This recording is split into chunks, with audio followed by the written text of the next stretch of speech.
Boa noite. Depois de 9 anos de jejum, o futebol brasileiro conseguiu conquistar de novo a Taça Libertadores da América. Desta vez, coube ao São Paulo Futebol Clube conquistar o título, tornando-se candidato ao Mundial Interclubes. O São Paulo deve disputar o Mundial contra o Barcelona da Espanha em dezembro.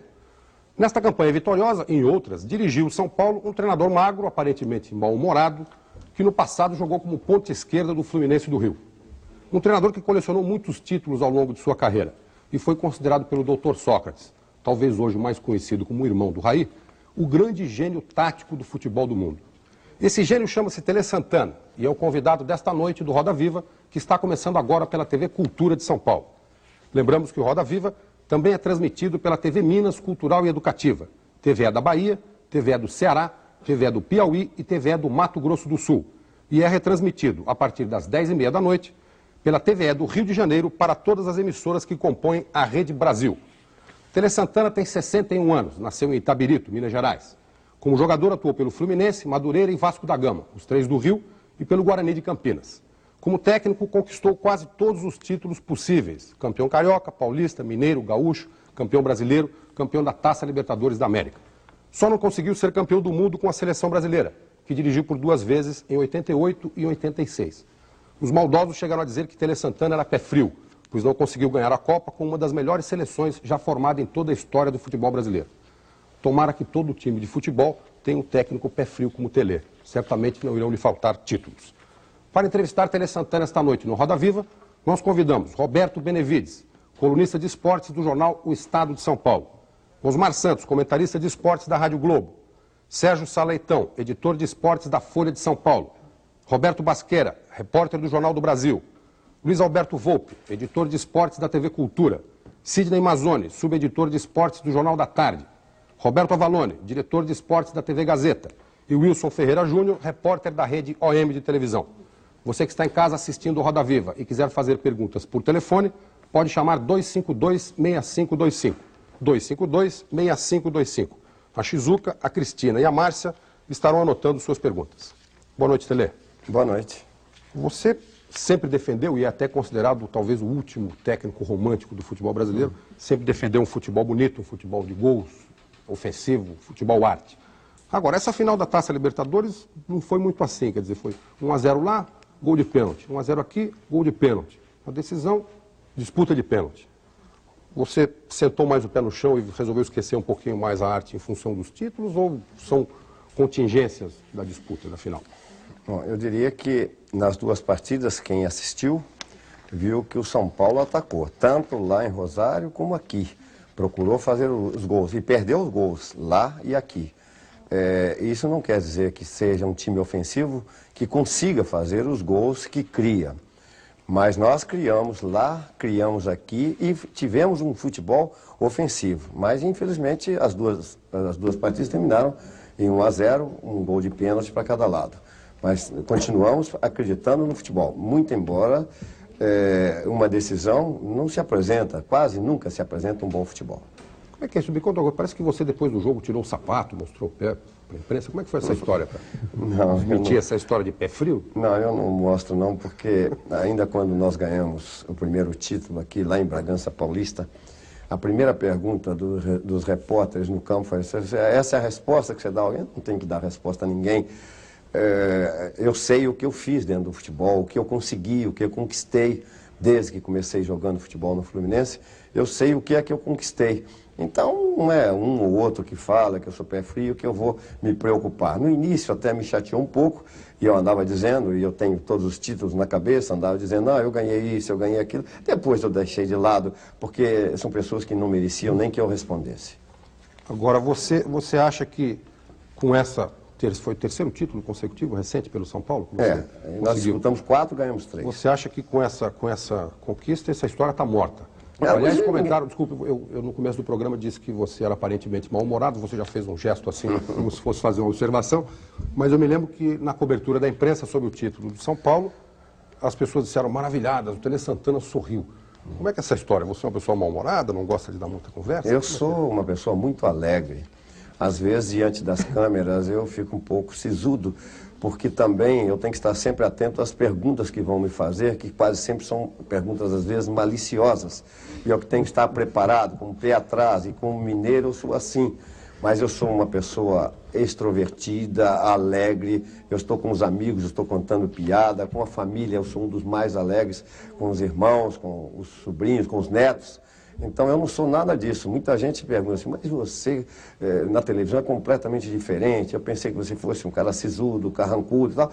E fora disso você é um cara espetacular. Então é assim, felizmente, quem me conhece de fora sabe que eu não sou nada disso que apareço na televisão. Tele, quando o ponteiro esquerdo do New Old Boys foi bater a penalidade, a quarta penalidade, chutou para cima, praticamente entregando a taça nas mãos do São Paulo, a TV mostrou você ao lado do gramado, parecendo uma estátua. Estava frio, não moveu um músculo. Os jogadores choravam, se abraçavam, alguns ajoelhavam no meio do campo. Futebol não te comove mais, Tele? Comove muito. Eu procuro me controlar. Eu sou a pessoa que não posso estar entusiasmado, não posso ficar triste. Eu tenho que estar numa postura diferente dos outros, do torcedor, do dirigente, até dos próprios jogadores. Então procuro manter a calma, eu procuro me controlar. E são muitos anos de vida. Perdemos uma Copa do Mundo também nos pênaltis. Eu estava no momento igual estava ali, né? Naquele momento em que o jogador deles perdeu o pênalti. Não movia, ali não dependia mais de mim. O que eu podia fazer já foi feito. Então ali não precisava. Procurei transmitir tranquilidade àqueles que iam bater os pênaltis e encerrei a minha participação. Aí é tudo com eles lá. Tele, queria que você fizesse em cima do que até o secretário disse, que o final foi dura, foi dramática, realmente, como toda final, quase sempre é assim. Mas um paralelo, você jogou com o New Old Boys, um time que joga muito defensivamente, que sabe marcar como ninguém, e jogou domingo com o Vasco, um time que deixa jogar. E domingo foi um espetáculo bonito, tá? O jogo de ontem, 2-2, São Paulo teve chance até de ganhar, o Vasco criou oportunidades, enfim. Eu acho que o futebol brasileiro joga, e deveria ser todo mundo assim, o futebol mais romântico, como já dissemos que você joga. Jogar para fazer o espetáculo. Mas muita gente se preparou para não deixar o outro jogar. E eu acho que quando nós enfrentamos isso, nós não sabemos sair dessa marcação. O Raí não achou espaço, o Miller teve dificuldade, enfim, o São Paulo encontrou maior dificuldade para ganhar do New Old Boys, que eu acho inferior ao Vasco. E a Europa toda quase joga assim. Você não acha que os técnicos, você e os técnicos, deveriam estudar isso com mais carinho, criar fórmulas para sair dessa marcação? Bom, eu vou dizer, mesmo jogando desse jeito, se você analisar o jogo, nós poderíamos ter feito 3 gols com tranquilidade. É que nós erramos os lances de gols. O Miller perdeu, o Raí perdeu, me parece, teve outro jogador lá que perdeu o gol, mas nós tivemos as oportunidades, foram criadas, com tudo fechado, como nós sabíamos que eles iam jogar. Hoje está acontecendo no futebol realmente, é que todo mundo espera para contra-atacar. É só esse o futebol. Ninguém malicia ou procura uma tentativa de modificar isso. Não dá para criar algo? Não dá, mas nós jogamos assim, pô. Nós pegamos o time do New Old Boys, jogamos no campo deles, e pressionando. Nós não ficamos cá atrás esperando o New Old Boys vir para depois contra-atacar. O News é melhor ou pior que o Vasco? Não, são equipes diferentes. O New Old Boys veio aqui para empatar o jogo. Não, mas tecnicamente não é inferior? É inferior, eu acho que é inferior. Deu mais trabalho, mas dão muito pontapé, se defende muito bem, tem uma defesa muito alta, porque à medida em que um time se defende, obriga o outro a jogar bolas altas na área. E bolas altas você não faria gol no New Old Boys, porque eles têm grandes jogadores defensivos e atacantes também faziam muitos gols de cabeça. Eles fazem muitos gols de cabeça. Nós preparamos, inclusive, para não tomarmos gols de cabeça deles. Contra o América de Cali, eles fizeram um gol de cabeça e acabaram classificando com esse gol. Mas nós sabíamos disso. E eles vieram para se defender mesmo e contra-atacar, como tiveram contra-ataque. Fazer o anti-futebol, né? O anti-futebol. Mas nós temos mais dificuldade, não temos? Não, é para qualquer um. Você analisa, você destruir uma casa ou construir uma casa. Você leva 1 ano para construir e em 1 segundo você destrói uma casa. É a mesma coisa no futebol. Você ajeitar um sistema ofensivo é muito mais difícil do que um defensivo. Defensivo você coloca todo mundo ali atrás, sabendo os jogadores cabecearem bem ali, você Quem fecha. Não tem muito talento, joga... O técnico joga como o New Old Boys. Joga como ele joga. Então, Roberto, e jogando pelo resultado também. Né? Roberto, tem uma pergunta. Peraí, voltando à fama do pé frio, que você não gosta de falar muito isso. Não, eu não importo mais, não. Pode falar à vontade. Pô. Você me disse o seguinte, que essa fama de pé frio, de autoritário, foi criada por uma meia dúzia de inimigos seus. Eu gostaria que você falasse quem são exatamente esses inimigos que criaram essa fama. Eu não diria que são inimigos, pessoas que não gostam de mim e de graça, porque... Na imprensa ou fora da imprensa? Desculpe, fiz, porque a Helena de Perdizes, por exemplo, telefonou aqui de São Paulo, perguntando ao que você atribui o seu relacionamento meio tumultuado com a imprensa. Então, completando a pergunta do Roberto. Quem essas pessoas? É na imprensa ou fora da imprensa? Não, eu estava até conversando antes aqui, quem chamou primeiro o pé frio foi o Sérgio Baclanos, foi o que primeiro que chamou de pé frio. Então foi ele que iniciou isso, e outros pegaram, porque nós perdemos uma Copa do Mundo, e depois veio a outra Copa do Mundo, o Baclanos antes cobria o Palmeiras, e nós perdemos um campeonato para o Palmeiras que não podíamos perder, que foi nos bastidores, que eles ganharam aquele título de 79, então, daí pegou, ele começou a falar, numa entrevista coletiva na Copa do Mundo, em que eu estava sendo ovacionado por todos, do mundo todo, jornalistas do mundo todo, batendo palmas, eu fiquei, me emocionei de ver lágrimas nos olhos, eu levantava agradecendo e eles continuavam em pé, batendo palmas, e ele veio me fazer essa pergunta nessa hora, então todo mundo reverenciando o grande espetáculo, e ele veio falar isso comigo. Então, pegou esse negócio de pé frio, que no início me chateou um pouco, mas depois eu pensando, pô, por que eu vou chatear um ou outro que fala isso? E eu, que tenho tantos títulos conquistados, eu comecei como vencedor, ganhando títulos como jogador, ganhei no juvenil, ganhei no time principal, iniciei a carreira como técnico, ganhando 3 títulos seguidos. Então, esse homem é um homem pé frio, pô, como nós ganhamos aqui 3 títulos, eu comecei no futebol como técnico do Fluminense também, ganhando 3 títulos seguidos. Então, eu sou um homem de sorte, mas vocês achavam que não. O Valor está fazendo vários sinais ali, eu acho que ele quer fazer uma pergunta para você. Não, eu acho que não foi o Baclanos que começou isso, não. Eu chamo o Tele Santana de mestre, é o técnico, o melhor técnico que eu já vi ao longo da minha carreira, mas ele está com uma briguinha com o Sérgio Baclanos. Não, eu não. Isso eu já falo isso há muito tempo. Eu vou defender o Baclanos que eu estava... Não, mas não defenda não, porque é verdade. Porque eu fui o entrevistado. Eu fui o entrevistado. Ele começou. Ele começou. Eu acho que foi em função de perder. Não, ele começou. Isso você não vai. Você está defendendo um colega, mas não vem com essa não. Eu abro o jogo. Eu comigo não tem jogo. Mas então eu vou pegar a bola, senão a bola fica só por maçã. Eu vou pegar a bola aqui, roubei a bola. Obrigado, Baclanos, me deu um gancho aqui. É o seguinte, você me disse que o holandês Johan Cruyff era o seu símbolo do futebol moderno. Uma noite no Lord Palace, quando você treinava o Palmeiras, exibia tapes do Cruyff, mostrando que ele, além de ser craque, também lutava o tempo todo. Então nós tivemos vários parâmetros, vários símbolos do futebol ao longo dos tempos. Nos anos 50, Pelé e Mané, depois o Cruyff, depois a milonga do Maradona. Quem seria capaz hoje, Tele, de reverter a síndrome do contra-ataque? Porque praticamente todo mundo joga de contra-ataque. Qual seria o jogador, o símbolo, o parâmetro capaz de contra-atacar, de atacar e defender? Quem seria o seu ídolo hoje? Não tem ídolo. Eu já disse algumas vezes que a minha maior satisfação seria um dia dirigir um time como a Holanda de 74. Um time que você pegava o Cruyff, jogava de lateral direito, se tivesse que colocar de lateral esquerdo, jogaria. O Neske jogava na ponta direita, na ponta esquerda, todos jogavam em qualquer posição. Então, essa é uma equipe de futebol que se movimenta o tempo todo dentro de campo. A gente faz, aqui no Brasil, pelo menos no São Paulo, com alguns jogadores você faz isso. Ele não tem uma Quem, função. por exemplo? Exato. O Antônio Carlos, por exemplo. O Antônio Carlos, você solta. O Antônio Carlos, o Cafu, você solta. Nós tínhamos o Leonardo, que jogava da ponta esquerda, jogava pelo meio, jogava... Então, você procura fazer com aqueles que têm qualidades para fazer. O que eu falava do Cruyff era o seguinte, eu dava um exemplo, na partida decisiva da Copa do Mundo de 74 com a Alemanha, eu vi a Alemanha sair num contra-ataque rápido e o Cruyff saiu atrás dele como um louco, me parece que era o meio esquerda, o Verratti. Parece. Ele deu um carrinho, como o Raí às vezes faz, deu um carrinho, tomou a bola e partiu num outro contra-ataque. Então, esse é um exemplo que eu dou para os jogadores, porque aqui no Brasil não se admitia que um Sócrates desse um carrinho, que um Zico desse um carrinho para tomar uma bola. O craque não pode dar um carrinho, não pode... Não, o futebol mudou. O futebol mudou e todo mundo tem que melhorar também, tem que mudar com o futebol. E por isso é que eu dava como exemplo o Cruyff, que numa partida saía atrás de um adversário e dava um carrinho para tomar uma bola e partia para o contrário.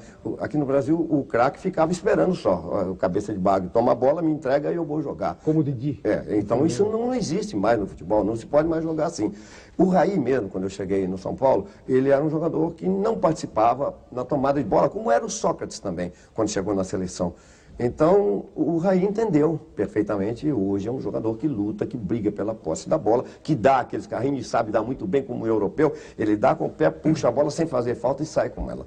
Então, é isso você que eu mencionou Sócrates e Raí. Eu não posso deixar de perguntar. Você diria hoje que o Sócrates é mais conhecido como irmão do Raí ou o Raí como irmão do Sócrates? Os dois. Eu considerei o Sócrates um grande jogador e o Raí também. O ano passado, inclusive, não digo esse ano porque ele realmente caiu um pouco. Mas o ano passado, na minha opinião, era o melhor jogador que tinha no Brasil, era o Raí. Ele caiu um pouco, a gente não sabe bem qual o motivo, talvez uma sequência de jogos muito forte e ele não aguentou esse ritmo e caiu um pouco. Mas é um jogador inteligente, habilidoso, com grandes qualidades e que a gente aproveita muito do que ele sabe fazer. Roberto Benevides, por favor. Tele, embora o São Paulo mantenha essa filosofia ofensiva de que você falou, me parece que não só o Raí caiu esse ano, o time como um todo também. Quer dizer, o São Paulo não está jogando aquele padrão envolvente, bonito do final do ano passado. A que se deve isso? É muito difícil você avaliar. É claro que um time ele tem um período que ele se conserva em boa forma e tal, e vai em frente, vai ganhando. E outras vezes você modifica alguma coisa, tem que modificar, como nós já modificamos depois que eu estou aqui. Cada campeonato que disputamos, houve mudanças no time, algumas para melhor, outras não deu tão certo, mas procuramos sempre mudar o time. E isso vem do próprio ser humano, me parece que alguns se sentem já satisfeitos com o que já tem, o que já aconteceu, e não brigam mais, relaxam um pouco, e isso faz o time cair. Nós tivemos 5 derrotas seguidas aí, que houve um relaxamento quase que total dos jogadores. Havia cobrança, havia tudo, mas você sentia que relaxaram. Ganhamos o campeonato, tá bom e tal, e relaxou. Então foi preciso incentivá-los novamente, cobrar deles mais, para que a gente tivesse um rendimento melhor. E esse rendimento veio logo a seguir, onde nós começamos com a Libertadores e também com o Campeonato Brasileiro. Chegamos a classificar no Brasileiro e também ganhamos a Libertadores. Aí houve uma melhora, mas ainda não atingiu o que nós tínhamos no ano passado. Mas você tem tido, assim, por exemplo, o mesmo tempo para treinar o time que você tinha no ano passado? Não, não tem. Esse aí nós tivemos que jogar muitas partidas em pouco tempo. E um desgaste muito grande por causa de viagens também, viagens longas, como essa da Libertadores, você vai para Guayaquil, são 6h30, vai para La Paz, para Oruro, são viagens longas e enjoadas para se fazer. Então o treinamento caiu. Nós chegamos hoje para treinar o time assim. Reúno, mas está em condições de treinar, não está doendo um pouco aqui. Você não está doendo, então não vamos treinar, vamos ficar, porque nós precisamos do jogador inteiro no dia do jogo. Então é uma questão de lealdade, de honestidade entre a comissão e os jogadores, para que eles, quando podem treinar, dizem, não está bom, está todo mundo, então vamos treinar um pouco. É isso que a gente faz, porque não pode manter um ritmo de treinamento como a gente fazia. Tele, o Wilson tem uma pergunta para você, por favor. Você falou teve em modificações, né? Modificar para melhorar. Eu queria saber até que ponto você não vem também modificando a sua própria postura como técnico para melhorar também. Acho que esses 3 títulos do São Paulo são exemplos. Você tinha uma certa fama de um técnico meio fechado, que não se comunicava muito, não era muito aberto ao contato com o elenco. Isso vem mudando no São Paulo, a gente sabe que na própria decisão do Brasileiro contra o Bragantino, o elenco influiu até na própria escalação do time. E você tem tido esse contato com os jogadores, principalmente com o Raí, que é o líder do elenco. Até que ponto você se modificou e até que ponto isso foi bom para você como técnico? Eu não sou tão fechado como muita gente pensa, não. Mas já foi mais do que é hoje. Não, eu sou um cara aberto, sempre fui um cara aberto para conversar com os jogadores. Eu tive um time, por exemplo, no Grêmio de Porto Alegre, só jogadores experientes, eu conversava com todos eles, me entendia com todos eles. Então você conversa às vezes com os jogadores que pode trazer alguma coisa. Tem jogadores, por exemplo, que iniciando a carreira, que não tem ainda capacidade para te orientar ou te mostrar alguma coisa. Então, essa conversa tenho sempre com os jogadores. eu não sou isso. É isso que eu digo, que os outros me pintam de uma forma que eu não sou. Eu sou um cara, às vezes, até duro com vocês da imprensa, mas vocês veem ali, outro dia, até uma repórter de uma televisão, disse, poxa, você é tão duro com a gente e com a torcida que você tem o maior carinho. Eu falei para ela, o torcedor tudo, a imprensa parte. Só parte, é o torcedor tudo.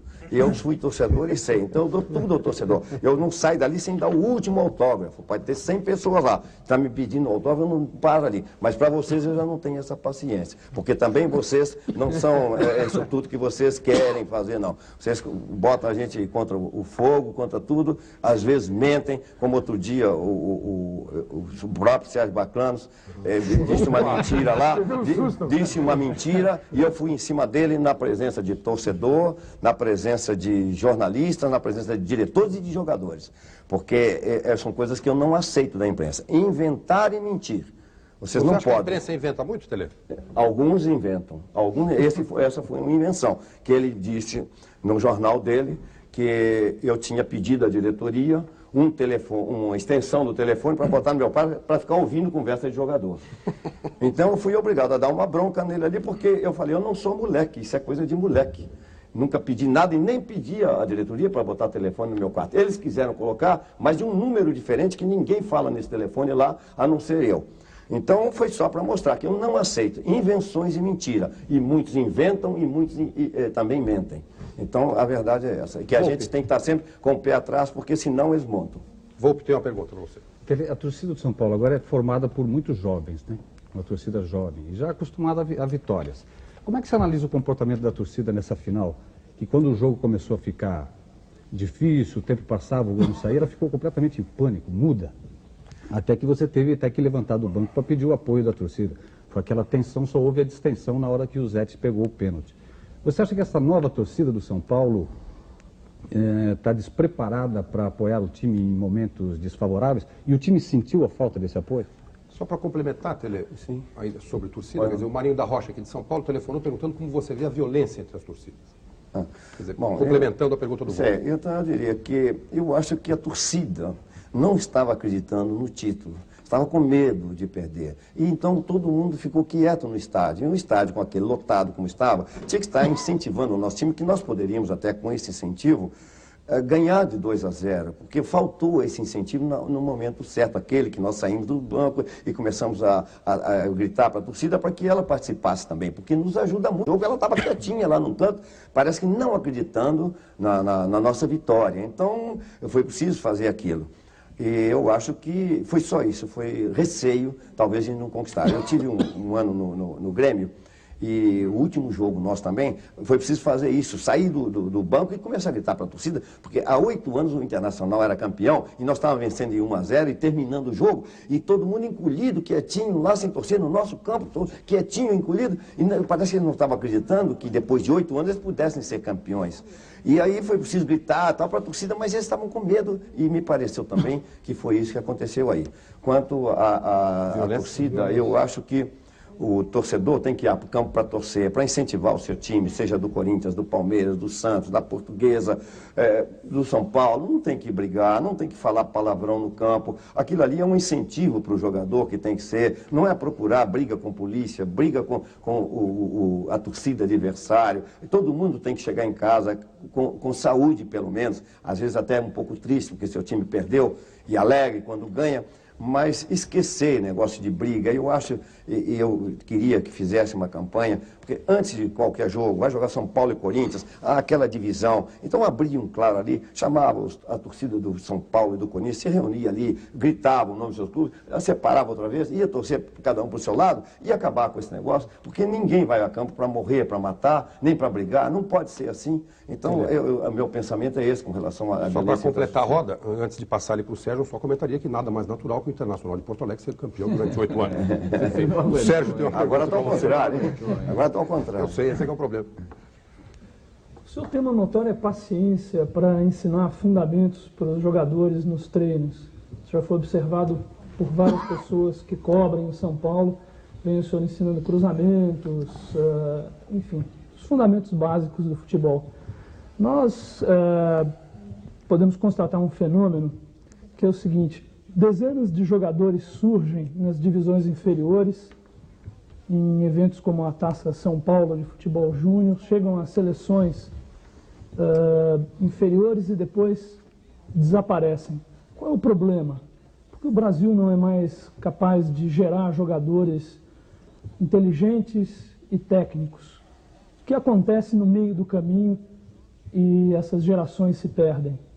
Olha, eu acho que falta o treinamento de base. Um jogador, quando chega no time principal, tem defeitos que ele não pode ter mais defeitos. Ele tem que chegar com qualidades. E eu cito, dominar a bola, passar a bola, saber bater na bola e cabecear, esses são requisitos necessários para um jogador. Então, ele tem que aprender isso lá embaixo, juvenil, júnior. Eu fui técnico de juvenil, fui técnico de júnior. Então, você tem que aprender isso lá embaixo. E, lamentavelmente, mesmo na seleção, eu recebia tantos jogadores com tantos defeitos em dominar, em passar, em chutar bola, que a gente ficava abismado. Isso não faz trabalho nenhum nos seus clubes. Então, eu gosto de ver o jogador, isso ele tem que saber. Dominar, passar, cabecear. Eu fico brigando lá com alguns jogadores que não gostam de botar a cabeça na bola.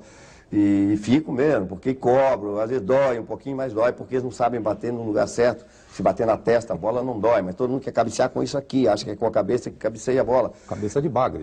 Cabeça de bagre. Então, fica nisso e eu procuro mostrar e ensinar. E tanto fala no técnico de futebol, do treinamento tático, não adianta você fazer treinamento tático se ele não tiver o treinamento técnico, não tiver aprimoramento do que precisa do futebol. Então, você vai para, tático, vamos armar o time tático aqui, entra esse aqui. E na hora de passar, ele passa tudo errado. O que adiantou esse treinamento tático? O que adiantou? Nada. Primeiro é o técnico. Você tem que saber primeiro que o jogador sabe fazer isso, sabe fazer aquilo. Você vê o Cafu mesmo, um jogador que com a força de vontade que ele tem, ele melhorou demais. Ele melhorou demais, jogando ali pela lateral direita. Vai, treina, domina, passa, cruza. Ele cruzava toda a bola. Eu dizia para Cafu, quando você vai fazer um cruzamento na seleção, que joga a bola para fora, eu fico vermelho de frente da televisão, de vergonha de ver você fazer isso. Porque a culpa não é bem sua, não. É de quem te dirige. É quem treina você, que não ensina. Agora, como reforço... Desculpe, Jorge. Só para dar uma janelinha para o telespectador aqui, o Cleiton Komatsu de Jundiaí telefonou, ele evidentemente é um palmeirense, porque ele pergunta, em todos os times que você dirigiu, praticamente você conseguiu títulos. O que faltou para conseguir um título para o Palmeiras? E o que falta hoje?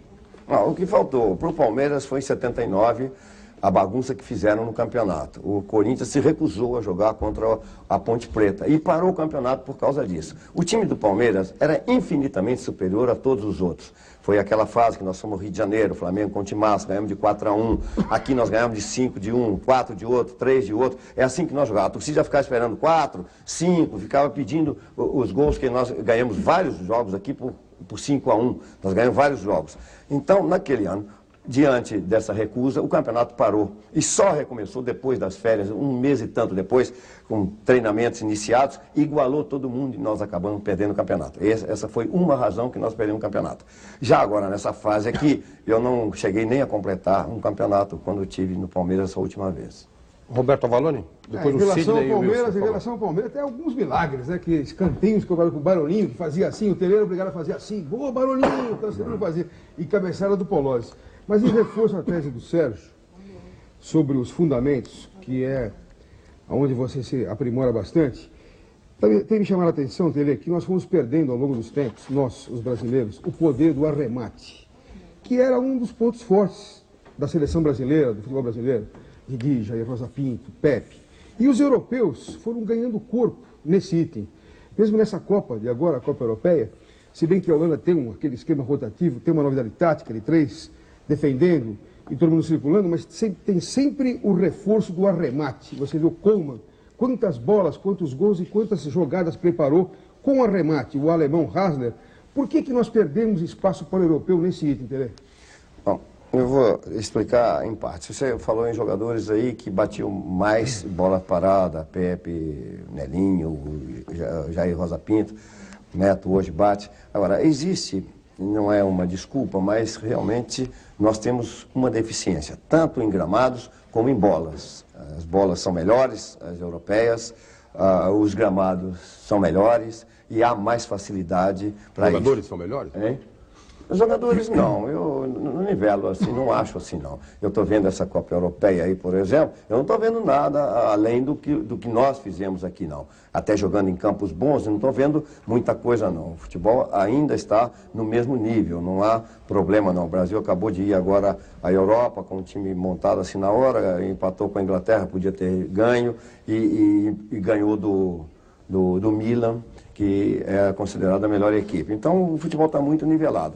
Agora, isso pesa um pouco. Além disso, também, a falta de treinamentos. Nós precisamos treinar mais, o jogador precisa treinar mais. De técnicos também, Tele? Hein? De técnicos também? Ou então, o técnico tem que fazer isso, o técnico tem que fazer, tem que aprimorar, ver os defeitos do jogador, procurar corrigir. Então, às vezes, um jogador fica meio aborrecido, eu chego lá e botar ele 10 vezes para cruzar a bola, né? Bateu errado, vai bater outra vez. Então, quando eu não tenho um campo bom para treinar, eu não tenho condições também de exigir isso dos jogadores. Quando o campo não é um gramado bom, ele chega, a bola está batendo toda, ele quer bater na bola, bate errado, é claro. Então, isso atrapalha um pouco e a falta de exigência dos técnicos em treinar os seus times. Tele, há exatamente um ano atrás, um fã do teu estilo de trabalhar, da tua filosofia de jogo, me dizia exatamente o seguinte: com o Tele, o Brasil joga bonito e perde. Aí tentaram mudar. Aí o Brasil começou a jogar feio e perder. Então, que vantagem que leva o Brasil? Quem disse isso foi o Menotti, que foi campeão mundial com a Argentina em 78. Eu completo. Se você pudesse retroceder no tempo, aquele time de 82, o time de 86, você mudaria a sua filosofia de jogo? Você passaria por cima de alguns conceitos em favor do resultado? Você adotaria um esquema mais rígido, mais forte, que levasse o Brasil a um resultado positivo? Deixa eu explicar bem isso. Eu já cansei de ouvir, de ler, joga bonito, mas perde, eu prefiro jogar feio e ganhar. Isso é uma balela que se fala. Eu não pego o jogador para enfeitar a jogada, não. É jogar o futebol que todos nós gostamos. Quem gosta de futebol, gosta de ver aquele futebol de 82, gente. Poxa, o futebol vistoso. Eu tive no Uruguai e fui agraciado lá com uma medalha pelo bom futebol que o Brasil apresentou em 82. Então, os técnicos se reuniram e pediram a minha presença lá para homenagear-me por causa daquela seleção. Então, eles diziam, olha, a gente via o Brasil quando começava a trocar passe, ia sentindo o cheiro do gol, já ia sentindo, aí o gol apareceu. Aqui, eles diziam assim, o nosso time estava jogando, se assustava, quando fazia um gol, se assustava. Então, o futebol é para ser jogado, é assim. É quem sabe jogar, quem tem técnica para jogar. Então, você não pode chegar lá e falar, Zico, você vai ficar aqui atrás dando bico para frente. Não, você não vai fazer isso. É a beleza do futebol que te dá prazer, não é o resultado, Tele? O resultado é claro, o resultado também. Mas eu não penso que eu prefiro fazer igual muitos dizem, torcedores, diretores que eu já ouvi, jogadores. Eu quero ganhar com um gol de mão aos 47 minutos e impedido. Não me satisfaz. Perguntar isso para um palmeirense, não vai ter resposta na isso ponta da não, língua. pois é, a mim não satisfaz. Não é trabalho meu, não fiz nada para merecer isso. O que eu fiz? O cara chegar lá aos 47 minutos, meter um gol de mão, ganhou o jogo, e isso aí me satisfaz? Não. Eu vou receber meu bicho, eu fico envergonhado de receber a gratificação e ganhar um jogo assim. Então, não é o que perguntam, por exemplo, você está fazendo quase a mesma pergunta, o que você prefere, jogar bonito e perder ou jogar feio e ganhar? Não é nada disso, eu quero ver o bom futebol, mas o futebol não sou eu que quero ver, não. Você quer ver, o Avalone quer, o Osmar quer, todo mundo quer ver o bom futebol. Não é melhor ver isso do que ver, dar pontapé, chutar a bola para qualquer lado? É muito melhor. Eu não vou a campo para ver isso. Jogou bem, acaba ganhando. Né? Jogou bem, quase sempre ganha. Quase sempre ganha. Você deu um grande azar na Copa. Você tinha o melhor time, montou. Não tinha antes. Antes, as vésperas da Copa que você pegou, não tinha. Você formou a maior seleção, que se ganha seria até melhor de 70. Nem dá para discutir isso, porque a outra ganhou e o senhor perdeu. Mas você foi ali que foi seu grande azar, Tele, da vida que você teve. Porque o time jogou bonito, ali todo mundo te aplaudia, é verdade. Então, mais uma vez, dizendo sobre o Menotti mesmo, ele disse, o teu time tem muito mais condições de ganhar do que o outro. Ela fica 70% do jogo com a bola e dá 30% dos outros. Então tem muito mais possibilidade de ganhar. Ele mesmo falou isso.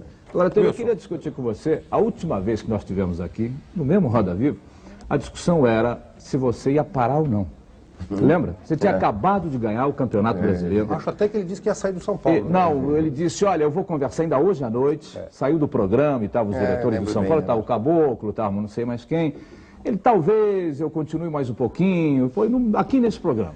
E você acabou, para sorte do São Paulo, sorte nossa, que você aí no campo de futebol, eu acho que é uma sorte para o futebol brasileiro, sorte para quem gosta de espetáculo, como você está dizendo, como eu e com muita gente, você acabou continuando e ganhou. Agora volta ao mesmo tempo, porque está acabando o seu contrato, e você tem aí o Mundial Interclubes, tem o Paulista pela frente, você pretende parar ou vai continuar? Agora você já decidiu antecipadamente? Aquele dia você estava indeciso. Tele, desculpa, o Carlos Eduardo aqui de São Paulo também pergunta quanto tempo você pretende ficar ainda no São Paulo. E o José Augusto também de São Paulo quer saber se por acaso você fosse sondado, recebesse uma proposta de algum time japonês, árabe ou americano, por muito dinheiro, você sairia do São Paulo para pegar essa grana toda. Então, eu vou dizer,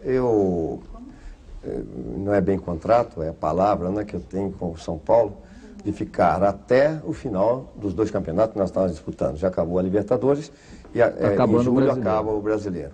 Então, o meu compromisso com o São Paulo verbal é esse, até terminar o Campeonato Brasileiro.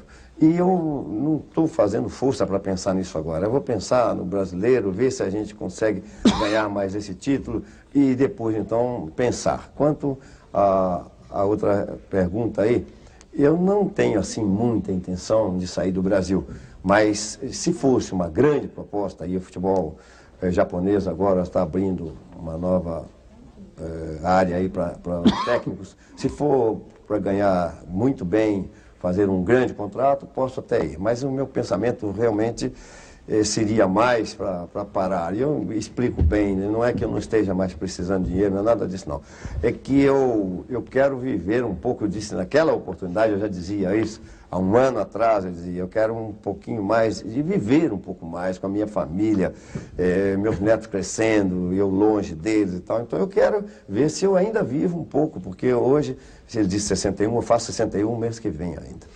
Tenho 60 anos. E não fui ponta esquerda, fui ponta direita. Ponta direita, tá certo. Mas só agora você foi na apresentação. Não, tá certo.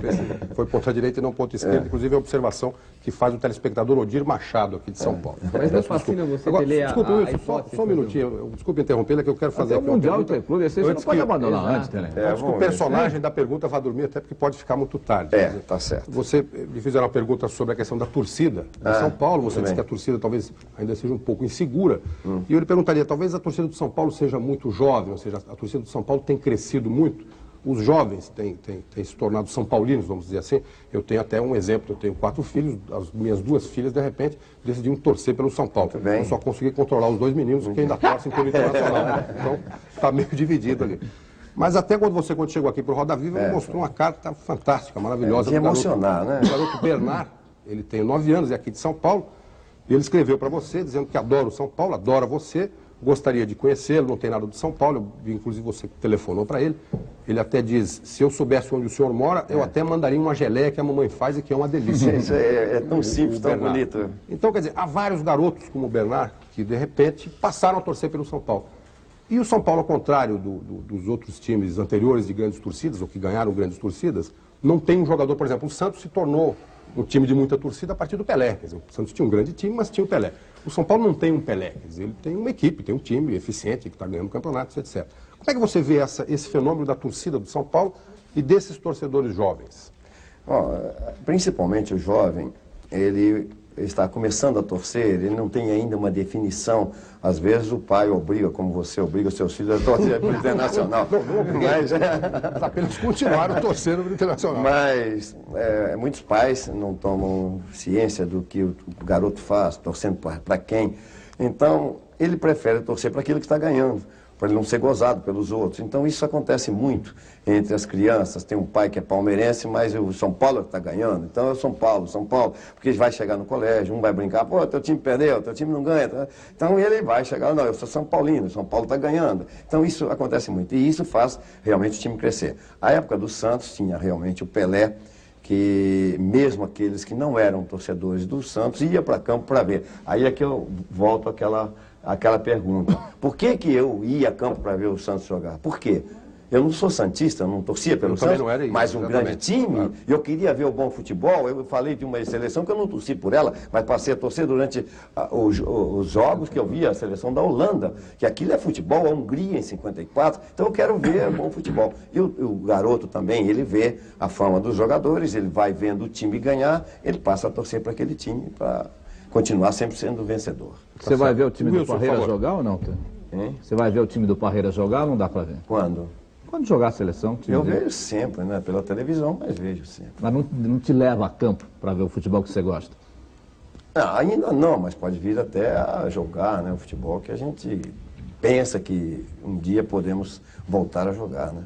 E voltando àquele assunto da sua permanência no São Paulo, Tele, você dirigiu a seleção em 82, um time excelente, não chegou lá, em 86 novamente. Não fascina você a ideia de estar a um jogo de ser finalmente campeão mundial? Talvez não pela seleção brasileira, mas pelo São Paulo, ter o seu sonhado e merecido título de campeão mundial? Isso faz a gente balançar e pensar um pouco, né?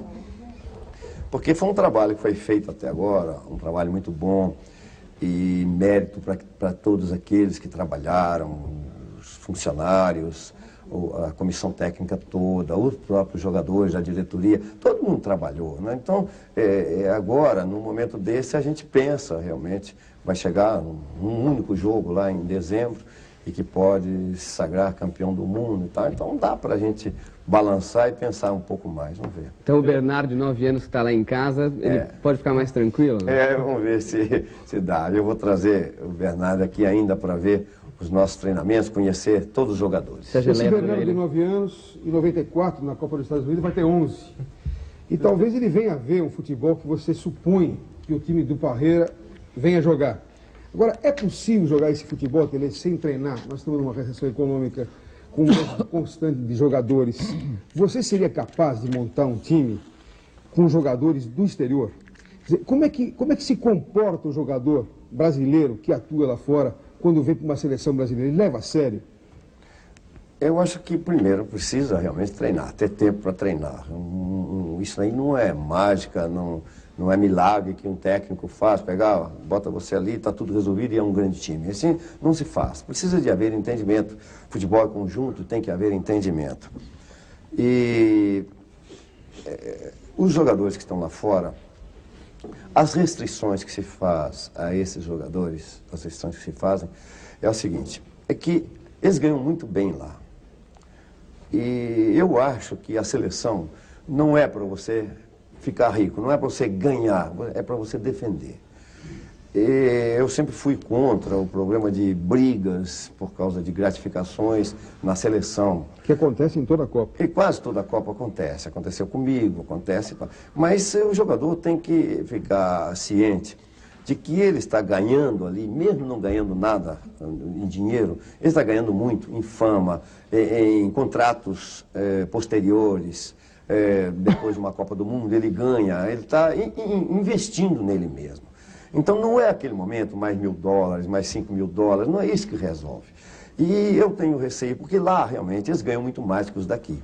E às vezes alguns chegam aqui querendo ganhar o que ganham lá e fazendo certas exigências que enfiam na cabeça daqueles que aqui estão. E isso prejudica. Então o futebol tem que ser pensado da seguinte forma. Vamos jogar uma seleção, e eu mesmo em 86, não me ouviram, eu dei o meu parecer, olha, que já tinha experiência de 82, pegue esse time, reúna, quando convocar os jogadores, reúna e diga, olha, de hoje em diante as normas são essas. Não é cartilha nada não. Cada jogo que ganhar é tanto, ou cada passagem para uma outra fase ganha tanto, tal, e o título é tanto. E fim, mas não fica fazendo jogo. Às vezes acontecia, ofereciam lá embaixo, aí os jogadores diziam, está oferecendo lá embaixo, então vamos pedir lá em cima. E então não tinha um meio termo, não chegava assim a um acordo. E isso é muito ruim. Então, chega e diz, é isso e acabou. Quer? Ah, não, isso é pouco para mim, então você já está fora da seleção. Quer? Ah, eu aceito. Quer? É assim. Mas abrir o jogo. Abrir o jogo e depois dizer, realmente, olha, esse não ficou porque não quis ficar. Então, abrir o jogo. E não ter aquele negócio de ficar aborrecido, porque se ele mesmo não aceitou as condições, o que a CBF pode pagar? É isso que pode pagar, não pode pagar mais. Só isso que pode pagar. Tele. E ele aceitar ou não. O Roberto tem uma pergunta para você. Tele, voltando à questão da sua carreira, em 90 você foi contratado pelo São Paulo, antes disputou o título brasileiro contra o Corinthians, perdeu. Aí você resolveu continuar no São Paulo.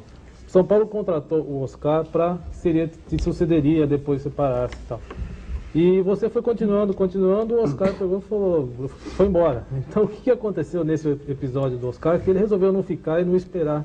Não, aconteceu. Eu mesmo pedi que viesse o Oscar, porque, eu confesso, não era a minha intenção continuar. E quando nós ganhamos o campeonato, houve uma insistência por parte da diretoria para que eu continuasse. Então nós ganhamos. E eu, mais uma vez, eu cedi, porque desde a primeira vez que me contrataram, isso foi em outubro, e eu não queria vir, porque eu tinha saído do Palmeiras recentemente, magoado, chateado com o futebol. Eu não queria trabalhar, e a insistência do Carlos Caboclo fez eu vir para o São Paulo. Eu, como amigo, eu acabei atendendo. Eu não perguntei quanto eu ia ganhar, não perguntei nada. Só pedi uma coisa. Olha, em dezembro, não me peçam para ficar. Foi a única coisa que eu pedi. Não, pode deixar, nós vamos fazer, não vamos pedir, não. Mas eles não cumpriram a palavra deles. Chegou em dezembro, nós perdemos o campeonato, mas nós estávamos mal no campeonato quando eu cheguei e acabamos disputando o título. Então, eles foram me pedir para continuar mais 6 meses e tal. E eu tenho feito, então, uma renovação verbal de 6 em 6 meses. Eu nunca falo 1 ano, nem 2 anos, até agora há pouco tempo me propuseram fazer um contrato de 2 anos. Eu falei, não vou fazer 2 anos. Então, eu fiz isso. Então o Oscar veio e eu expliquei, Oscar, eles vieram me pedir, eu acabei aceitando, eu não tive como negar, e eu vou ficar mais 6 meses, mas gostaria que você continuasse conosco, porque vai acabar você pegando o time a hora que eu sair. E também para você é bom, mais experiência, mais conhecimento aqui dos jogadores, que você tem, o São Paulo você já conhece, mas ele achou melhor ele sair porque ele tinha outras aspirações em dirigir logo uma equipe e tal, e por isso ele não quis continuar. Você conversa com ele hoje? Não tive mais com o Oscar, ele não apareceu mais, não sei se ele foi para a fazenda dele, não sei, mas ele não apareceu aqui mais. Tele, um pouquinho antes do fim do primeiro bloco, você falou muito sobre seleção brasileira. Eu ia deixar essa questão um pouquinho mais para o final, mas tem aqui, eu acho que uns 10 ou 12 telespectadores. Eu vou citá-los todos. José Roberto Rota, de São Paulo, Marco Aurélio Miranda, também de São Paulo, Inês Mosqueto, de Jaú, Vitor Marques, de Campinas, Valdeci Poli, de São Paulo, Celso dos Santos, de Guarulhos, Marcelo Bargini, também de São Paulo, Adolfo Pinto, também de São Paulo, José Augusto Silva, de Araraquara, e Getúlio Badu, de Guarulhos. Todos eles fazem basicamente a seguinte pergunta: você volta a ser técnico da seleção brasileira? Não. Ou gostaria de voltar a treinar a seleção brasileira? For, né, Tele? Não volto, não. Eu não aguento mais esse caminhão, não. Tem, inclusive, o Adolfo chega a dizer: será possível morrer sem tentar novamente a seleção da Copa do Mundo? Não dá mais, não. Né? Não, se os caras por quê, você volta. Não dá, não. Por que não dá? É um trabalho danado e você não tem sossego. Mas você às vezes se queixa que não tem sossego no São Paulo, que insiste, que a imprensa faz isso, a mesma faz aquilo. É um trabalho danado, não dá para treinar, o jogador está machucado. Eu atendo a imprensa e tal. O que eu às vezes acho ruim na imprensa é que cada um quer uma exclusiva e não dá para você fazer isso, como a gente fazia na seleção. Como você já pensou? Por isso que a gente faz aqui, já assim, então, se faz uma entrevista dessa, cada um faz uma pergunta, você responde, tá tudo resolvido. Agora, cada um chega com um gravador, tem que fazer a sua, porque o Mala cobra do cara lá, né? Tem que fazer você. Tá? Então ele vem, ele faz. O que você acha do jogo com o Vasco hoje? Aí vem outro. O que você acha do jogo Vasco outra vez? Pô, aí 10, 20 rádios. E quando tem um jogo... Vou dizer até porque aqui, com raras exceções, só tem cacique. Só tem então cacique, você já explica que é por aí. Então, a seleção, volta à seleção. Vamos voltar à seleção. Só que precisa arrumar um jeitinho de uma chaminé aqui. É proibido fumar durante as entrevistas do Tele. É o seu único pecado. O único pecado e falar em fumar, até bom que a gente diga que não tem um jogador no São Paulo que fume. É importante isso também. Porque você não proibiu? Não há proibição, não. Não há proibição, não. Lá é democracia. Não, mas a seleção, Tele, por quê? O trabalho tudo dá, um bom trabalho dá trabalho. É muito cansativo, a família sofre, os amigos sofrem. Eu tenho amigos que dizem, tá vendo, teu amigo lá, perdeu. Então eles cobram até dos amigos, até dos amigos eles cobram. O Orlando, por exemplo, Pingo de Ouro, lá, meu amigo lá no Rio, disse, pô, os caras quase me agrediam quando perdiam, porque teu amigo, tá vendo, teu amigo? Bom, isso aí. Então, o que precisaria mudar para você voltar à seleção? O que precisaria mudar? Não mudar nada, eu não volto, não. De repente você não fica, puxa, mas eu podia ser campeão do mundo pela seleção brasileira. Podia, mas eu não vou tentar mais. Um supervisor, de repente supervisor junto com outro técnico, a única coisa que a única coisa que eu sei fazer ainda é treinar um time de futebol, se sei. Mas então, eu supervisor e... Nada disso. Não, Você trabalharia nesse esquema que o Parreira está trabalhando com o não Zagallo? trabalharia. Nesse esquema, não? Não trabalharia. Mas se o dois Ricardo não dá Teixeira certo, chegar, né? eu quero você. Agora, porque o ano passado ele foi eleito pela imprensa, a convocação, que você foi o melhor técnico e até com possibilidade de voltar para a seleção. Mas não houve um convite desse. Agora, se chegar o presidente, fizer um apelo, olha, todo mundo vai te apoiar, os técnicos todos, você não voltaria atrás nesse seu pensamento? Não, E aceitaria? não quero mais. Eu sofri demais. Por que você sofreu tanto? Não, deixa eu dar só uma explicação. Uma vez eu fui com o Atlético jogar em Juiz de Fora e acho que todo mundo sabe, quando eu voltei da seleção em 86, essa coisa me magoou muito, nunca falei nada disso, vou falar hoje aqui. Eu voltei de 86 e encontrei meu pai no CTI. E parece uma semana depois que eu cheguei, ele morreu.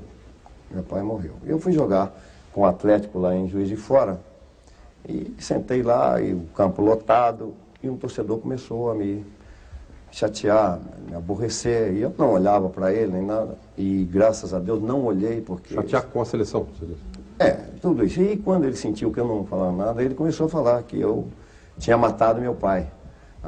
Então ele gritava meu nome, falava o nome do meu pai, que eu tinha matado meu pai. Eu não olhei para ele, porque eu não sei o que aconteceria se eu visse a cara dessa pessoa. Então eu saí dali mais desiludido mesmo. Então, eu sei, minha família não foi, alguns disseram que foi apedrejada a minha casa. Não, nada, não aconteceu nada. Quando terminou a Copa do Mundo de 82, 86, na minha casa não houve nada. Mas é um sofrimento, ainda no São Paulo. O que sofre a minha família, meus irmãos, meus sobrinhos, meus filhos, meus netos, minha mulher, é uma coisa que deixa todo mundo doido, é um sofrimento demais. Eu sofro aqui e sofre muito mais lá. E eu não quero fazer a minha família passar por isso. Roberto Benevides, por favor. Mas, você já se imaginou, quer dizer, ao contrário, já se flagrou imaginando o que seria uma seleção brasileira se você estivesse lá desde 82 até agora? Como os técnicos alemães, por exemplo, ficam? Isso seria num outro país, né?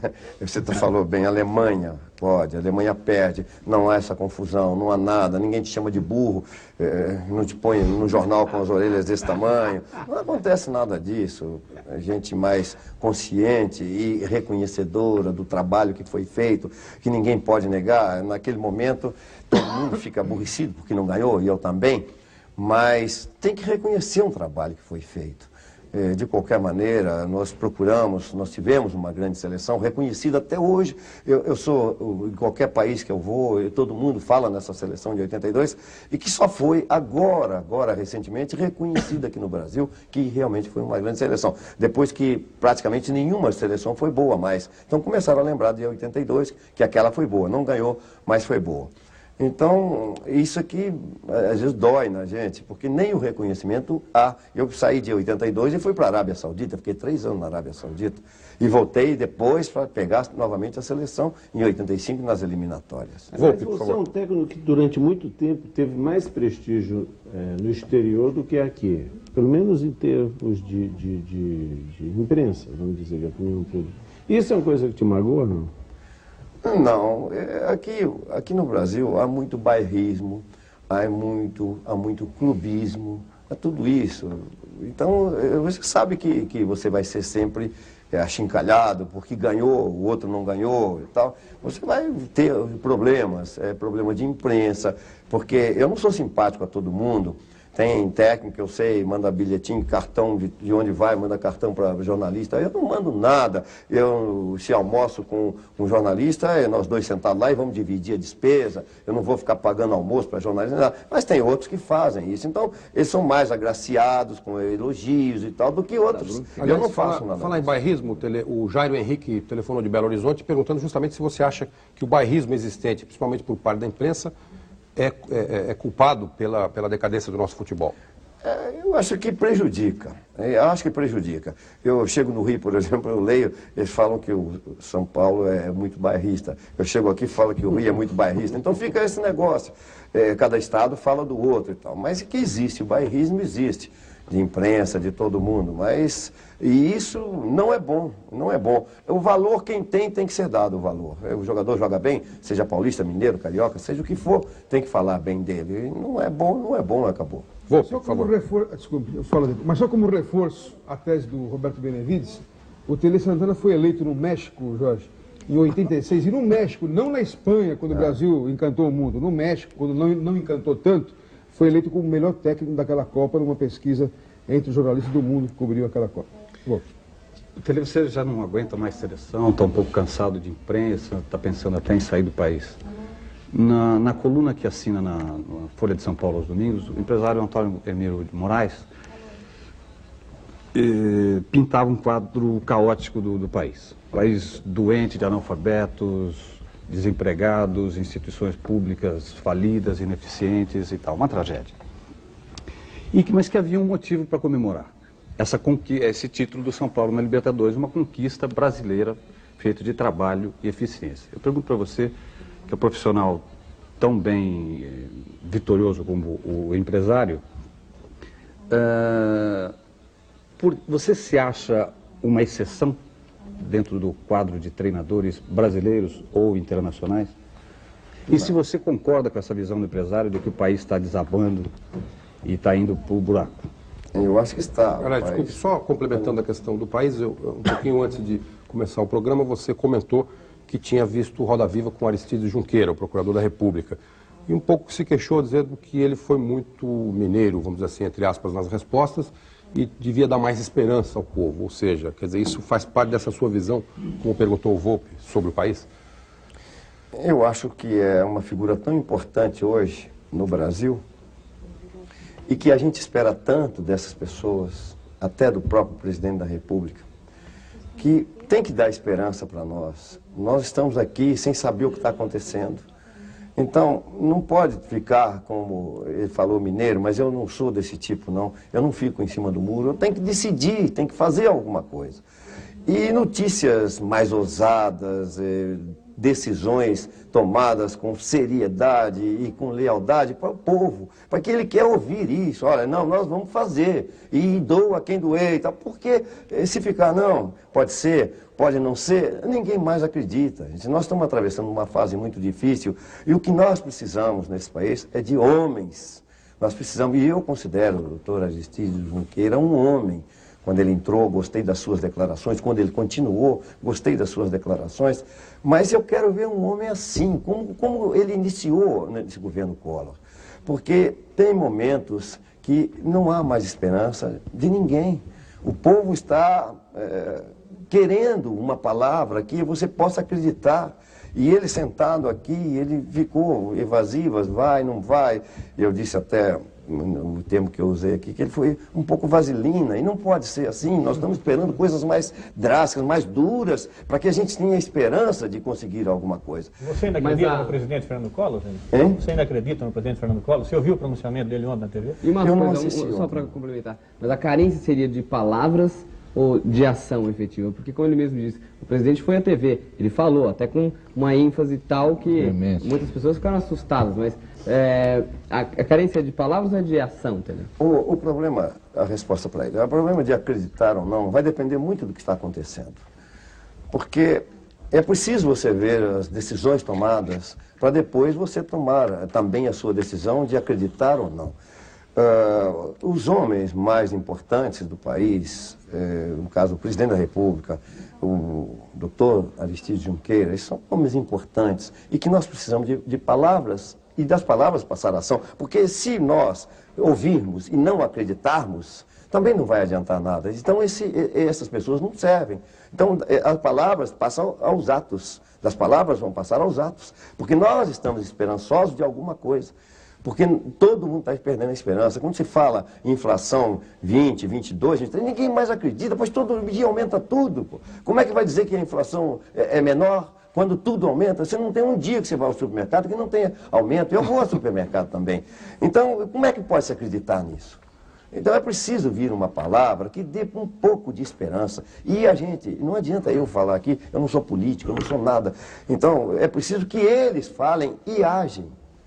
Agora, você ia falar agora, Tele, se a CPI concluir as suas investigações, divulgar tudo, o que seria para você a palavra? Para não ficar também vago como ficou do A palavra, ou as palavras, gente, nós estamos vivendo essa fase, eu não gosto de falar em política, mas eu leio tudo, eu ouço tudo, eu gosto de ouvir tudo e ver tudo.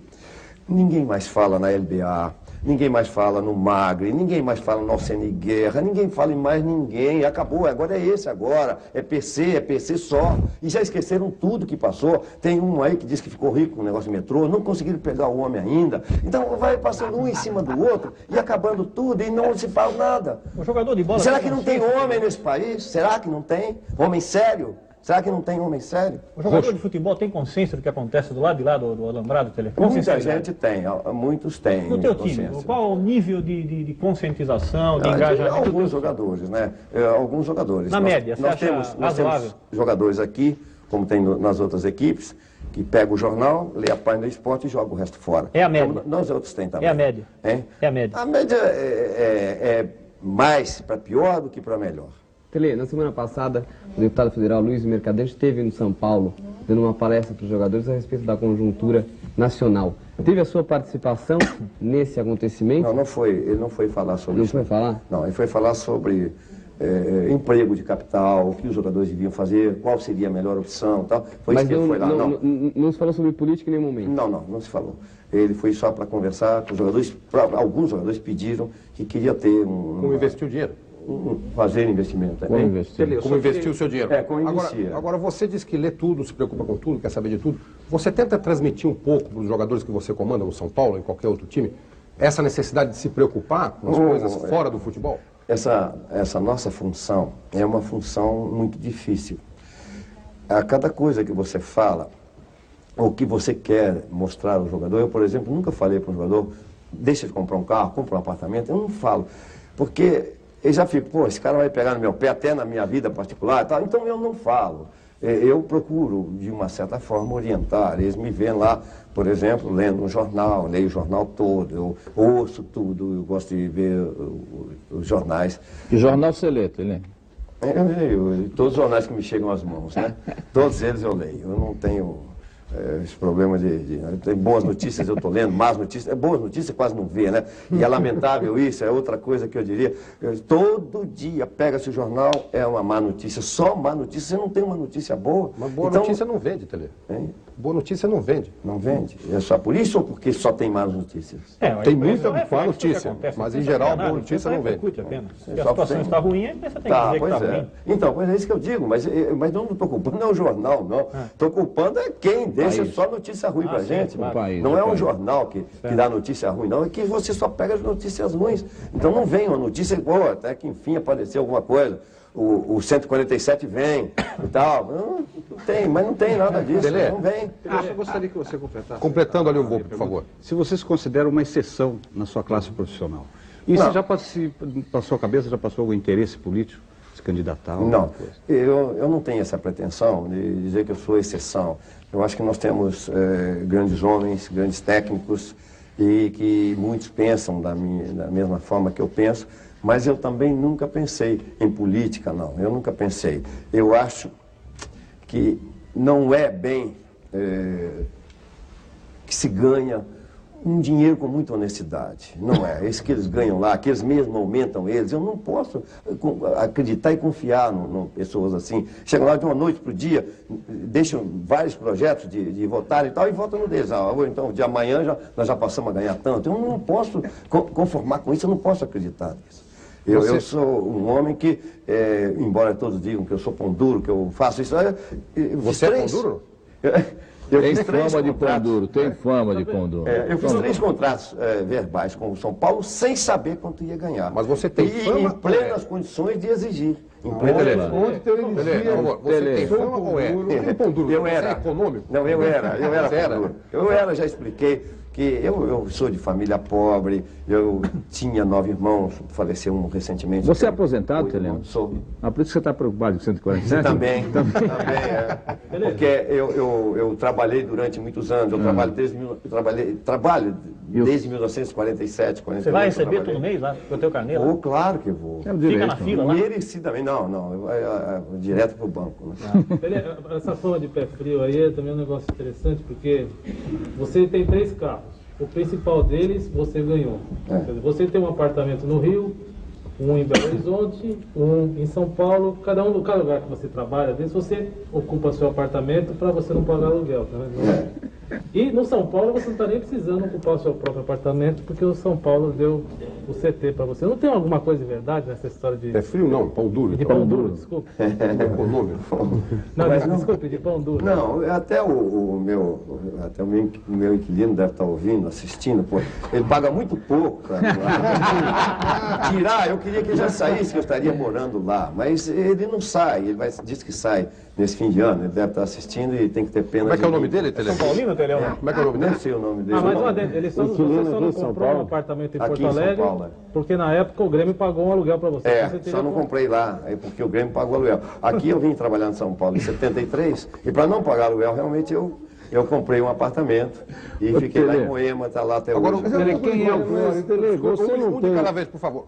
Você não tem direito, pelo acerto com o São Paulo, a um outro apartamento que você morar? Posso morar. Isso mas é que eu dei preferência. E por que você mora no centro? Porque eu gosto dali, é bom. Não é para ouvir as conversas. Não, aquela história Olha, isso, outro dia, depois dessa conversa eu fiz questão de levar os jogadores isso, porque eu esclareço tudo, eu não deixo para depois. Então eu levei o conhecimento deles, tinha saído isso no jornal e perguntei o testemunho de muitos que moram lá. Se algum dia, eu entrei no quarto de um jogador, ou de hotel, ou na concentração, se eu fui lá ver, eu sei de muitos técnicos que mandam deixar a chave lá de fora da porta, para ele chegar lá, abrir para ver se o jogador está lá, o que é que está fazendo. Eu nunca entrei no quarto de um jogador, nunca.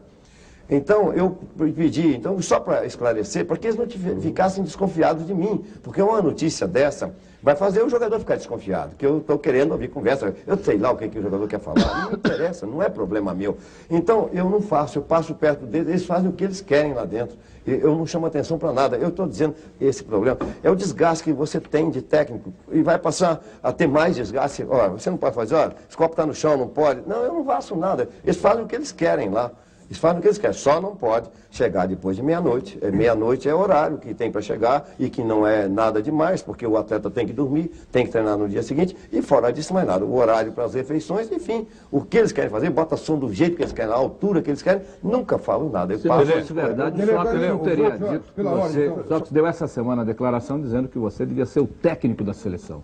E se não fosse verdade, você viveu tanto tempo com ele não estaria dando uma declaração desse sentido, né? Quer dizer, você deixa o jogador muito livre.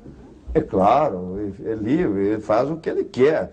O Sócrates, eu sei que ele gostava de tomar cerveja, não é proibido tomar. Às vezes, até na concentração, depois de um jogo, a gente dava cerveja, dava uma liberdade, uma licença para saírem para tomar sua cerveja, que quisesse fazer e tal. Então, não há esse problema de prisão, de coisa nenhuma. A cobrança é dentro da lei do futebol. O que a gente pode e o que não pode fazer. Dentro do futebol, Tele, quem é o favorito para ganhar o Campeonato Brasileiro? Não, eu acho que as equipes que estão disputando em melhores condições, naturalmente, tem mais chance. O Botafogo está muito bem, o Vasco, o Santos está bem. Então estão em melhores condições do que nós, do que o São Paulo, que está com um ponto somente. Mas não se pode apontar agora um favorito.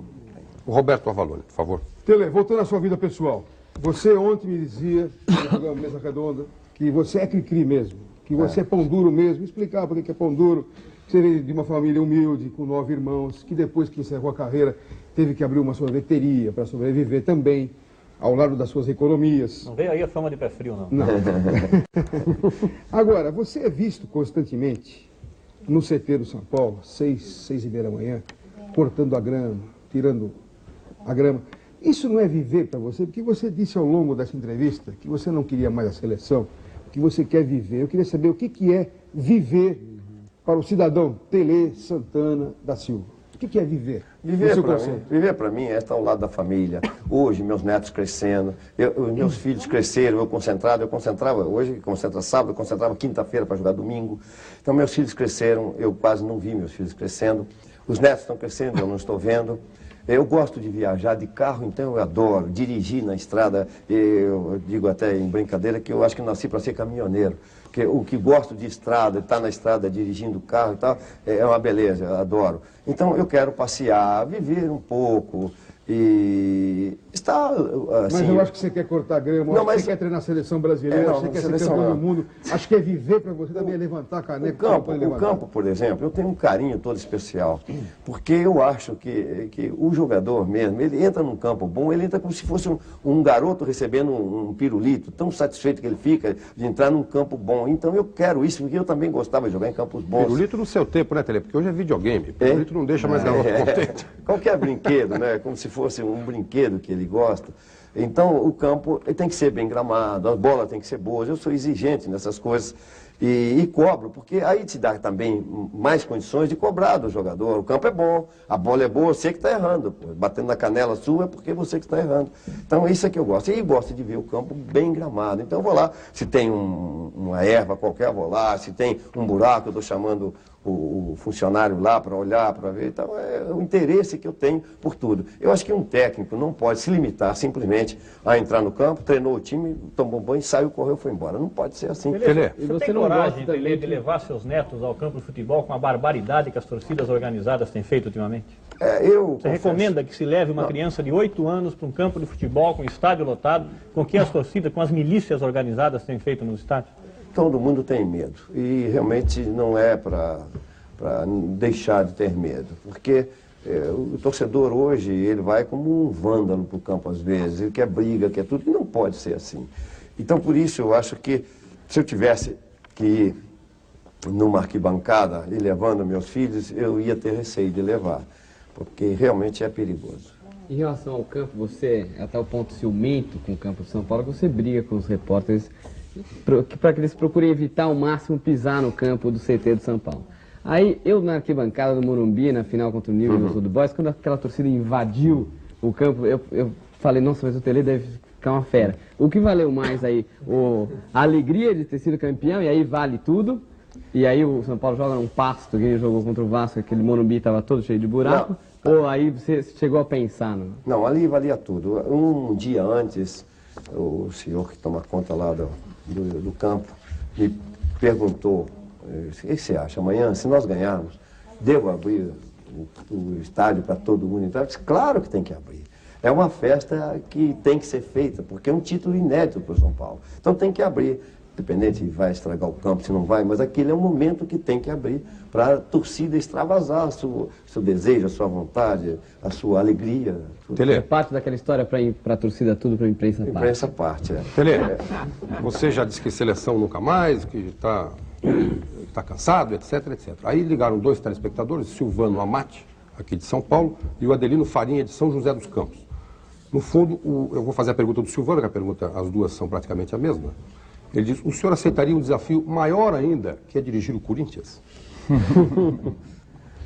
Acho que não é desafio. Qualquer time é desafio. Quando eu cheguei no São Paulo, já disse em outubro, o São Paulo estava na 2ª divisão do Campeonato Paulista e com medo de cair no Campeonato Brasileiro, de cair para a 2ª divisão, porque já estava em andamento o campeonato.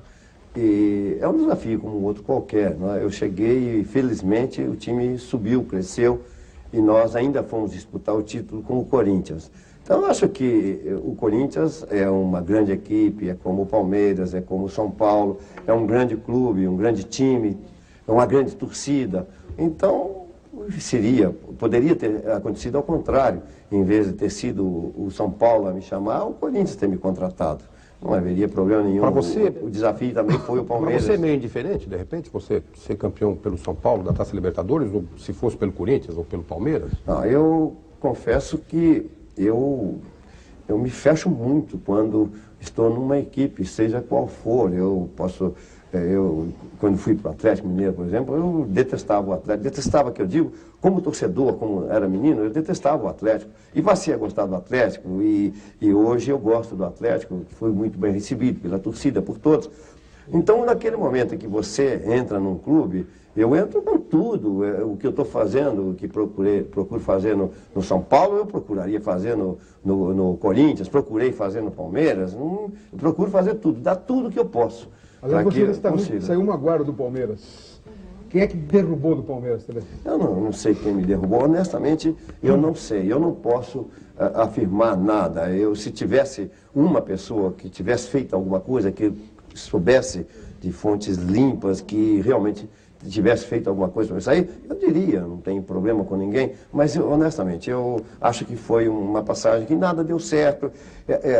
Às vezes, e aconteceu também um pouco no São Paulo, as minhas exigências não são entendidas, eu sou às vezes um pouco chato, esses que frequentam lá sabem, às vezes eu dou um grito com um e tal, mas é aquele momento, eu não sou mau, eu sou humano demais, gosto de todos eles, e eu quero o melhor para eles, mas muitos não entendem, então fica, esse cara é chato, esse cara é e tal, e pode até criar um clima ruim para mim, mas não que dissesse lá, vamos tirar, vamos derrubar, isso eu não sei de nada. Fala em derrubar. Eu gostaria de fazer a pergunta do Luiz Carlos Marzini, aqui de São Paulo. O que você acha dos cartolas do futebol hoje? Eu complementaria, você acha que a cartolagem, como se diz, evoluiu? Está mais séria, mais consciente? É um pouco pejorativo esse nome cartola. É um dirigente. Tem os bons e os maus, como tem bons e maus técnicos, bons e maus jogadores, bons e maus jornalistas.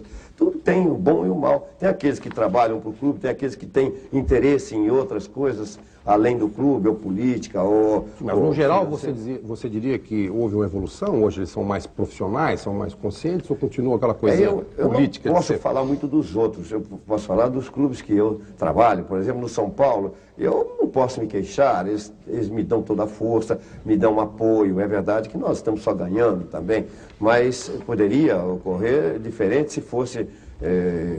tivéssemos derrotas e tal.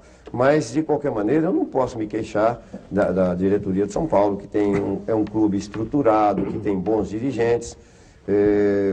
Não sei, o futebol tem determinadas coisas que há um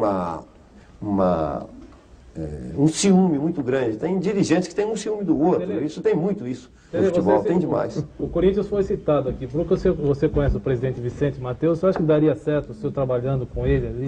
É outra coisa. O que eu já fiz com o Vicente Mateus, com o senhor Vicente Mateus, foi conversar com ele assim, esporadicamente. Eu não posso avaliar de longe o que é ele, o que ele não é. Eu não posso fazer Ele lhe tirou um título. Tirou. Trabalhou bem, né? Deus ia gostar, porque ele economizar tudo para ele, viu? Tele, todo time tem ponto forte e ponto fraco. Quais são os pontos fracos do São Paulo? Olha, se tivesse, eu não te diria também, né? Mas não tem ponto fraco. O time do São Paulo, de um modo geral, é bom. Cada um tem a sua função e todos procuram desenvolver bem. Você pode dizer que tem um jogador de mais nome, tem um jogador que é mais técnico, mas não quer dizer que, por isso, o outro seja um ponto fraco. Eu vi aquele menino jogar no Maracanã, que você botou, já tinha jogado aqui, acho que ele teve problemas de saúde, o Vitor. Eu achei que tem tudo para ser um craque, sair jogando, tocando a bola. O que você fala dele? Ele realmente... depende dele.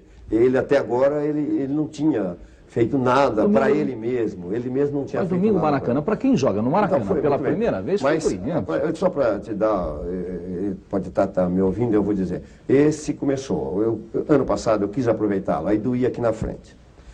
Aí, na frente aonde? Aqui na frente, assim, aqui assim. Na virilha? Na virilha, mais ou menos. Aí não pude aproveitá-lo. Queria colocar no time, não pude aproveitá-lo. Aí veio esse ano, aí doía já atrás, já era nas costas que estava doendo. E ele nunca estava bom. Então eu não via boa vontade dele em querer jogar, entendeu? Então o que eu fiz? Ele morava aqui, que aqui é uma mordomia, morar aqui no CT é uma mordomia, porque tem tudo lá, conforto, tem tudo.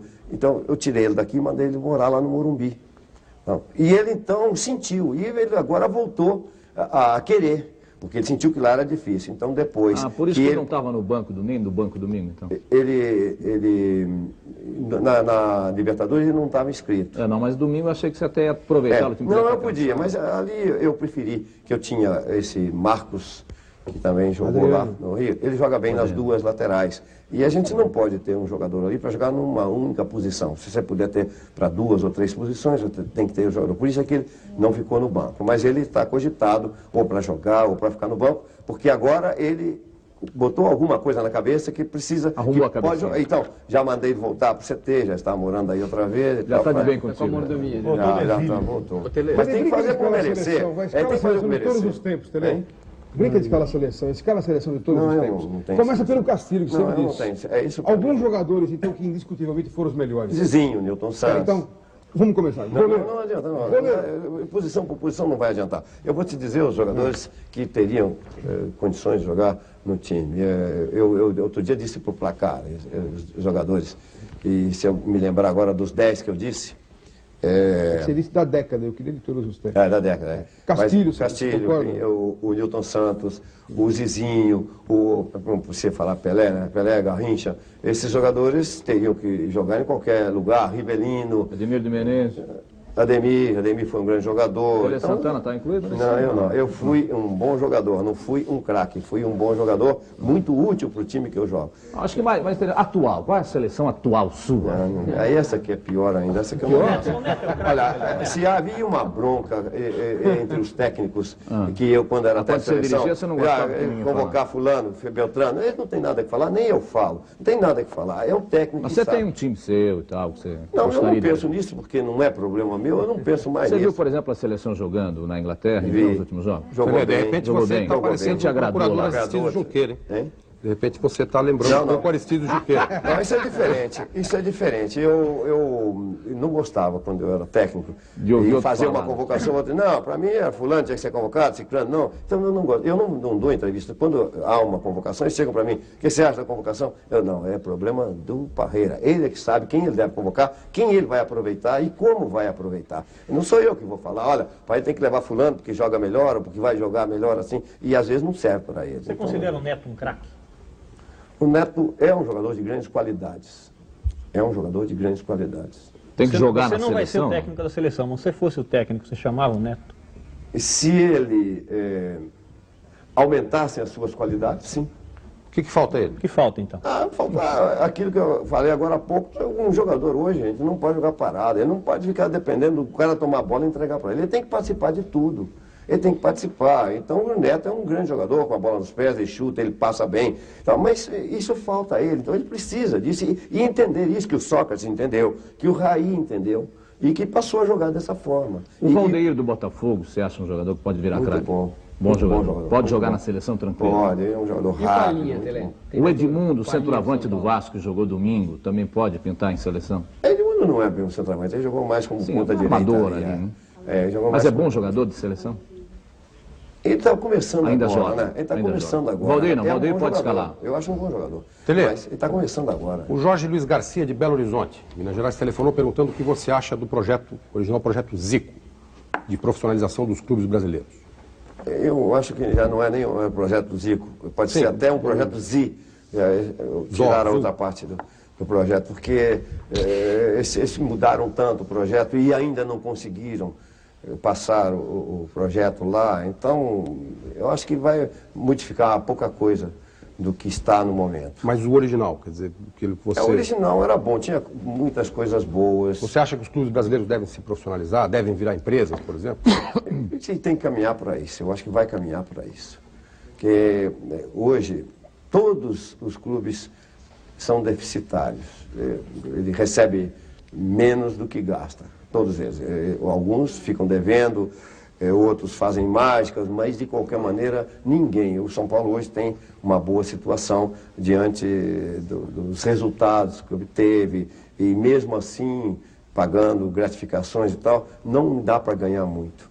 E os outros clubes, as rendas baixas e tendo compromisso mensal com os jogadores, vai acabar partindo para a empresa. Mas aí, partir para ser uma empresa é pior. Nenhum empresário quer ser deficitário. Não, mas se o futebol está dando prejuízo... Não, mas a empresa vai saber como administrar melhor isso. Acaba o paternalismo, Tele? Também acaba. Isso vai passar a todos os empresários a pensar em lucro e ver qual é a melhor maneira. É contratar um jogador. Às vezes se contrata um jogador que só gasta dinheiro, não há retorno. E isso vai ser mais pensado. O futebol hoje, eles contratam, por exemplo, um técnico, só porque está lá, vamos dizer, lá no Maranhão, e foi bem lá atrás, nem conhece a pessoa atrás, daqui a um mês devolve o técnico, vai embora. Então pagam dinheirão, porque tem correção, tem não sei mais o que, tem multa, tem...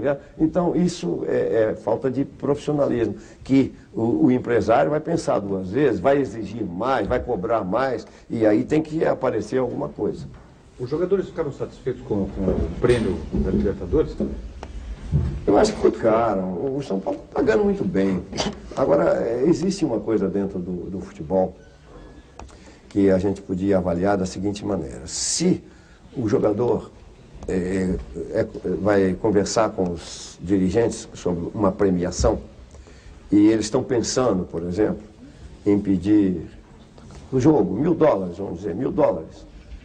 Aí o diretor diz, bom, então, antes do jogador falar, bom, nós vamos oferecer a vocês $1.000 para o jogo. Aí eles pensam, se está oferecendo 1.000 é porque pode pagar 2, então vamos pedir 2. Então fica nesse jogo que às vezes não chega a um acordo. Sempre a vontade do jogador de ganhar mais, sempre. Mas eu acho que em relação ao que os outros estão pagando, estou vendo o Santos falou que dava $20.000 para dividir para todos lá, em comparação ao que eles estão fazendo, o São Paulo está pagando muito mais, poxa, muito mais. Só ainda não pagou $100.000 que você quer por mês e que um clube italiano já chegou no pedaço. Não, eu não quero $100.000 não. Para fora, no exterior. Ah, sim, você não quer ou ninguém no exterior? Eu não tenho condições de ganhar, o clube não tem condições de pagar e nem eu acho que mereço. Bom, Tele, nosso tempo está chegando ao fim aqui, infelizmente não tem prorrogação. E eu vou ler aqui para você uma série de telefonemas que eu recebi de telespectadores e fazer uma última pergunta também de um telespectador. O Dino Capo, aqui de São Paulo, gostaria de parabenizá-lo pelo título e que realmente veio por hora do seu trabalho, etc. O Bruno Alexandre de Jundiaí, você é o melhor técnico do mundo, parabéns. Roberto Souza Palácio, de São Paulo, parabéns. Marco Antônio de São Bernardo, Tele, agradeço pelo futebol brasileiro e principalmente pelo São Paulo. Walter Lima de São Paulo, o senhor não é pé frio, é o maior treinador do mundo, parabéns. Obrigado. Gilberto Maluf, gostaria de parabenizá-lo. E João Jaime Silva, também de São Paulo. E para não dizer que são todos são paulinos, diz aqui, você é um exemplo como homem profissional. Oxalá o Brasil tivesse 3 homens como você. Sou corintiano, mas acho que você é o melhor técnico que o mundo já viu. Muito obrigado. Diante de todas essas observações, eu lhe perguntaria como uma última do nosso programa, a pergunta do Luiz Carlos, de Araçatuba, se você se acha totalmente realizado no seu trabalho. Olha, o dia que uma pessoa se sentir realizada, ele aposenta e acabou tudo para ele, não tem mais aspiração na vida. Eu não, eu quero sempre mais, eu quero alguma coisa a mais, o que eu puder alcançar, seja e que for. Eu gosto muito de jogar tênis, então eu quero jogar tênis, quero ganhar todo mundo no tênis, se eu puder. Às vezes não posso, mas eu luto para querer. Então nunca a gente está já realizado. É preciso ter sempre uma esperança de conseguir algo mais. Como técnico de futebol, faltaria o que para você? Se realizar. Falta tanta coisa, campeão mundial de clubes. Eu não fui campeão mundial de seleção, não fui, então falta muita coisa ainda. Não foi, mas também não quer mais? Não.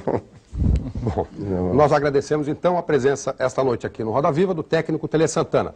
Agradecemos também aos companheiros jornalistas e aos telespectadores. Lembrando que as perguntas que não puderam ser feitas ao vivo serão entregues ao Tele após o programa.